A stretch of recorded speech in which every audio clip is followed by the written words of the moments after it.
What's up, everybody? Welcome to BowlerX.com. I'm here inside Classic Lanes, where today I'm actually going to give you a little bit of a tip. This is more of a beginner tip for those who like to go open bowling. You don't really bowl leagues a whole lot, but you want to learn how to curve the ball. And even if you don't have your own bowling ball, you can still do that. The house balls do curve, and I'm going to show you how. Stay tuned.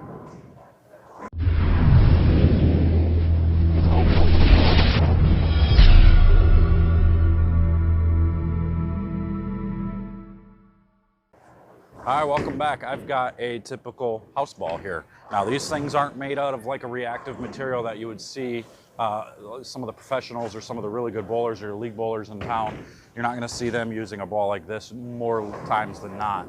You'll see them using one of the higher end reactive bowling balls. But if you don't want to spend any money on getting yourself a nice brand new bowling ball that's going to be built to do those things, why not learn to get a little bit better at the game and curve the ball a little bit, or hook the ball for the people who like to use the word or the term hook. We're going to teach you how to do it properly with your hand to make sure you can compete with your friends the next time you go out and go play bowling a little bit. And I say play bowling because most people look at it as playing. You're playing a game, you're playing a sport, it is playing. Or you're going bowling, whichever one you want to call it. So we're going to take a look at one of these house balls here. It's just a 10-pound ball, and if you watch me throw it, this ball will actually curve a whole lot. I won't even put in a full approach, but I'm going to throw it, and it will still curve all the way through the lane. So the big rumor that the house balls won't curve like some of these other balls, that's just not true. You can make these balls curve, you just gotta have the right technique. So we're gonna take this and I'm gonna show you what the right technique is. There's gonna be a couple steps to this that I'm gonna show you. And the first step is gonna be probably what most people already do. Most people probably just walk up, they're looking down the lane or looking at the pins, and they're just trying to throw it right down the middle. Just like that. Okay, well, most people are trying to just do that. They're just trying to go hand forward, just trying to get the ball to go right down the middle. They just want to knock down as many pins as possible. Now, the cool thing and the way to knock down more pins is to actually make the ball hook or make the ball curve, whichever way you want to call it. So we're going to show you how to do that. So since you can throw the ball straight, all I'm going to do now is if we zoom in on my hand, or zoom in on this area where the ball is, when you let go of the ball, normally you let go of the ball just like this, right? So my fingers are directly behind it, my thumb is up over here on top, and then the ball comes off my hand this way, okay? What we want to do is we want to figure out how to get it to where my hand rotates and the ball rolls off my hand and spins, okay? So all I want you to do is think about, when you're sitting here, I want you to think about putting your fingers this way and then throwing the ball from there. So if I do it here, it's not much, but you can see it rotate to the side a little bit.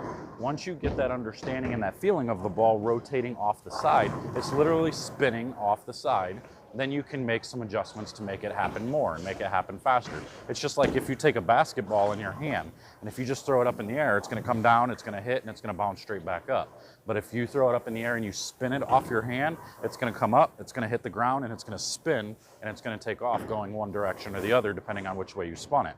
It's kind of the same thing here. So even though there's oil on the lane, we still want to be able to create some spin, because eventually the material of the bowling ball is going to hit some dry spots and hit some friction on the lane, and it's going to make it start to rotate or move, okay?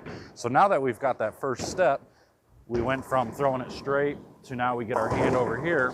Now all we're going to do is we're just going to try to get our fingers to be more under it a little bit when we throw it, okay? So instead of being here and here, I want you to be here and here, okay? So we're just going to rotate a little bit. So now when I do that, it rotates even more. And I'm not doing anything fancy, I'm just letting it come off my hand right at that spot, and the ball just rotates and spins off my hand that way. So it's really about where your direction of your hand is at the release of the ball. Now, if you really want to overdo it, which I don't recommend doing this, but I'm sure you're going to do it anyway because everybody likes to try and make it spin as much as possible, is you can then really try to get your hand to rotate through and get the ball to do whatever you want, spin it more.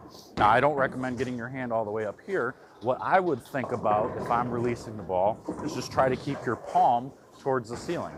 So in order to do that, I'm gonna have to cup my wrist and keep the ball up this way on top of my hand, and then rotate this way and have my palm staying up when rotating. Because if I go down and I get my palm towards the ground, it's going to give me that really bad spin that's not going to knock down pins as easy. There's a whole bunch of physics and technicalities that go into why certain ball rolls knock down the pins a little bit more. But what I'm showing you with keeping your palm up, that's the better technique, or one of the better techniques that's going to get you to knock down more pins. And learning to curve the ball is going to make it to where you're having more fun. Now, the last thing I can show you, if for some reason you can't figure out how to do it with your thumb, take your thumb out. Most people, they'll go up there and they'll put their fingers in the ball like this here. They'll just lay the palm on the ball with their thumb out, and they'll do the same thing, and then they'll just spin it. And you can really create a lot of spin that way. Because if I were to go into detail about how this all works, it's actually about how fast your thumb gets out, and then your fingers rotate the ball. So if your thumb's not even in the ball, it's a whole lot easier to spin it. I don't recommend this for everybody, but if you're just trying to go out and have some fun and you want to learn how to curve the ball, that's one way to absolutely do it, to make it easier, to get you a little bit of grip, a little bit of leverage, so you can spin the ball just how you want. So hope this helps. Hope this helps a lot of people go have a little bit more fun bowling, maybe learn a little bit of technique on this. And if you're looking to gain some technique, if you're a beginning league bowler or anything, make sure to hit us up. We got some options for coaching available as well if you're in this area or in other areas. I'm at Classic Lanes here in Rochester Hills. I offer virtual lessons as well as normal lessons. And then I know that the guys at BowlerX in Pittsburgh or in Pennsylvania, they'll be able to tell you what kind of lessons they have. So if you want to email them at proshop@BowlerX.com, you can do that, or email me at lifestractioncontroljr@gmail.com, and we'll get back to you as soon as we can. But thanks for watching. Hope this helps you a little bit, and until next time, we'll see you later.